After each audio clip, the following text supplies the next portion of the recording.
প্রথমে জায়গার নাম সিলেক্ট করে নিলাম, আমরা কোথায় যাব, বাস স্টেশন আধুনিক মেশিনের মাধ্যমে। তো পরে আমরা বাসের নাম সিলেক্ট করলাম, উতামা এক্সপ্রেস বাস। তো এখানে আমরা একটা টিকিট বুকিং 13 নম্বর সিট সিলেক্ট করলাম। তো পরে আমরা এখানে টাইম দেখলাম 10টা 15 মিনিট ওই বাস আসবে। তো টাকা দেখাইছি RM রিঙ্গিত, মানে মালয়েশিয়ান।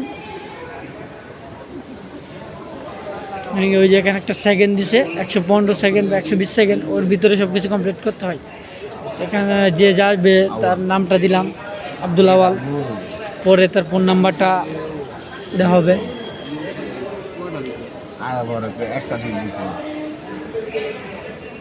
দেখেন সমস্যা কি আপনার এটা কারণ জানা অপশন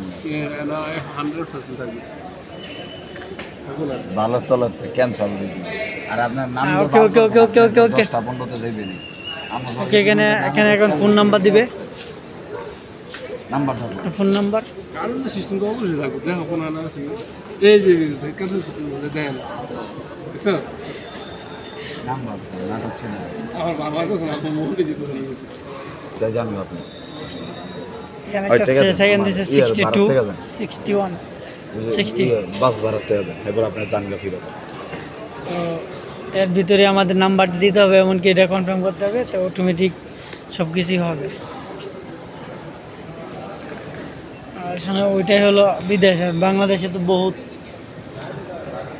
সিরিয়াল ধরতে হয়, তো সেই ক্ষেত্রে অনেক সমস্যা।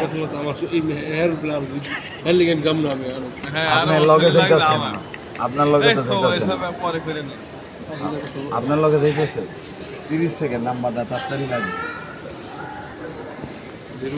এখানে একটা নাম্বার উঠানো হচ্ছে 143 দেখেন। ওকে এখন নেক্সট দিছে আমাদের টিকিট কনফার্ম। এখন এখন টাকা দিলে আমাদের টিকিট অটোমেটিক দিয়ে দিবে। ক্যান্সেল দিয়ে দেন।